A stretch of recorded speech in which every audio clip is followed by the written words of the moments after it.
Part 1. Beets are one of the most nutritious and delicious root vegetables around, and today we're going to show you how to make a stunning roasted beet salad that's perfect for any meal. Start by preheating your oven to 425 degrees Fahrenheit. While that's heating up, peel and chop 2 to 3 large beets into bite-sized pieces. Place the beets on a baking sheet lined with parchment paper and drizzle with olive oil, salt, and pepper. Roast the beets in the oven for about 45 minutes, or until they're tender when pierced with a fork. Once the beets are done, let them cool slightly before slicing them into thin wedges. In a large bowl, combine the roasted beets, mixed greens, crumbled goat cheese, and toasted walnuts. Drizzle with your favorite dressing and serve immediately. This salad is not only delicious, but it's also packed with vitamins, minerals, and antioxidants that will leave you feeling energized and refreshed. To take your beet game to the next level, try adding some other ingredients like diced apples or dried cranberries to the mix. Part 2. Iron fish, a dish rich in history and controversy, has been debated for centuries. The name may sound like a myth, but its origins are rooted in reality. This national dish is more than just a story, it's a culinary journey through time. In the early days of American history, iron fish was a staple food for many families. However, as the years went by, it fell out of favor and became a cooking myth. But what really happened to this beloved dish? The answer lies in its unique ingredients and cultural context. Iron fish is not just about the fish, it's about the people who cooked it and the stories they told around the table. To fully understand the significance of iron fish, we need to explore its history and cultural impact. From its humble beginnings to its modern-day revival, iron fish is a dish that continues to fascinate and inspire us. Part 3. In the early days of American cooking, pennies were a valuable ingredient, not just for their monetary worth but also for their flavor and texture. In fact, penny recipes have been around since the 1700s. Pennies were often used to add depth to soups, stews, and sauces. They were even used as a substitute for salt in some recipes. The high copper content in pennies made them a popular addition to dishes like pickling liquids and braising stocks. This practice was especially common during times of economic hardship when other ingredients were scarce. However, the use of pennies in cooking eventually fell out of favor due to concerns about food safety and sanitation. Despite this, some modern chefs continue to experiment with penny recipes. Today, we can appreciate the historical significance of using pennies in cooking and explore how it adds a unique twist to traditional dishes. Part 4. Knorr's mysterious yellow box has been a staple in many kitchens for years, but few people know about its surprising history. The company was founded by William Knorr in 1889 and quickly gained popularity for its high-quality soups and seasonings. In the early days of food blogging and social media, this iconic packaging caught attention. Today, it's not uncommon to see brands incorporating emojis into their recipes and cooking content. Cooking this is where Knorr's mysterious yellow box comes in, a symbol of the brand's playful side.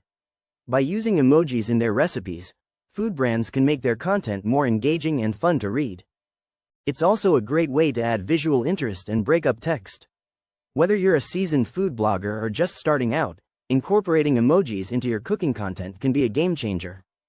So next time you see a recipe with an emoji, remember the story behind Knorr's mysterious yellow box. Part 5.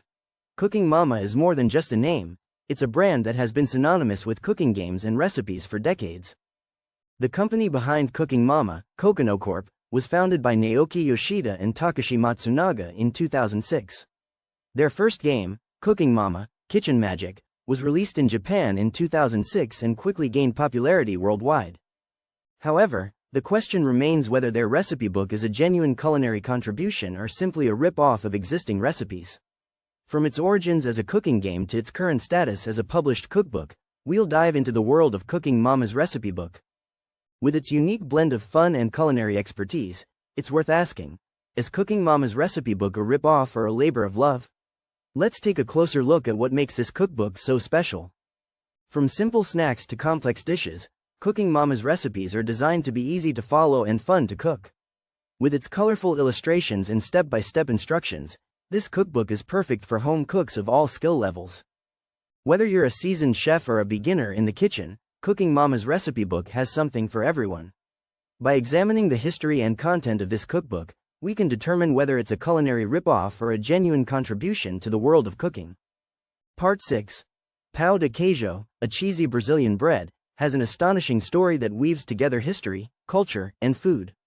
This dish was born from the country's indigenous people and Portuguese settlers. The name, pão de queijo, translates to cheese bread in English, but its origins are much more complex. The story goes that the first pão de queijo was made by the Tupi people, who were Brazil's original inhabitants. They mixed cassava flour with cow's milk and cheese to create a delicious, comforting food. When Portuguese settlers arrived, they discovered this dish and decided to add their own twist. They replaced the cow's milk with whey, which gave the bread its signature flavor and texture. Pão de queijo quickly became a staple in Brazilian cuisine, enjoyed by people from all walks of life. Its rich history is a testament to the power of food to bring people together. Today, pão de queijo remains an integral part of Brazilian culture, with various regions adding their own unique touches. Part 7. This winter season, DC Restaurant Week is back with a lineup of iconic dishes that reflect the city's diverse culinary landscape. From classic American comfort food to innovative international flavors, there's something for every palate. One of the most popular dishes this year is the grilled filet mignon at the Source by Wolfgang Puck. This tender filet is served with a rich Cabernet reduction and truffled mashed potatoes. Another standout is the pan-seared scallops at Minibar by José Andrés. These succulent scallops are seared to perfection and served with a citrus herb butter and microgreens. For seafood lovers, the crispy fish tacos at Bad Saint are a must-try. This Filipino-Mexican fusion dish features crispy fish, pickled slaw, and cilantro lime sauce in a crispy corn tortilla. One of the most Instagrammable dishes is the foie gras torchon at Rose's Luxury. This luxurious foie gras is served with toasted brioche and pickled cherries. The cheesecake at Bistro French is another classic dessert that's sure to satisfy any sweet tooth. From fine dining to casual eats, DC Restaurant Week has something for every food lover. Whether you're a local or just visiting, be sure to take advantage of this incredible culinary opportunity. Part 8. Carbonara, the creamy Roman pasta dish, has a surprising history that challenges what most people believe. It actually originated in Germany and was brought to Italy by German immigrants. The name, carbonara, comes from the Italian word for coal miner, as it was a cheap dish made with pasta, eggs, and cheese. Over time, the recipe evolved into the rich and creamy version we know today. Carbonara is not just about the food, it's also about the culture and history behind it. In Italy, carbonara is often served with bacon or pancetta, which adds a smoky flavor to the dish. The key to making great carbonara is using high-quality ingredients, including fresh eggs and real Parmesan cheese. To make this classic southern mac and cheese recipe, start by cooking your pasta al dente, then mix it with a creamy sauce made from butter, flour, milk, and cheddar cheese. Add some cooked bacon or ham to give it a smoky flavor. Finally, top it with more cheese and bake until golden brown. Part 9.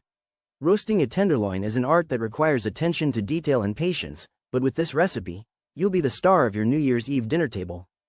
Start by preheating your oven to 400 degrees Fahrenheit, 200 degrees Celsius.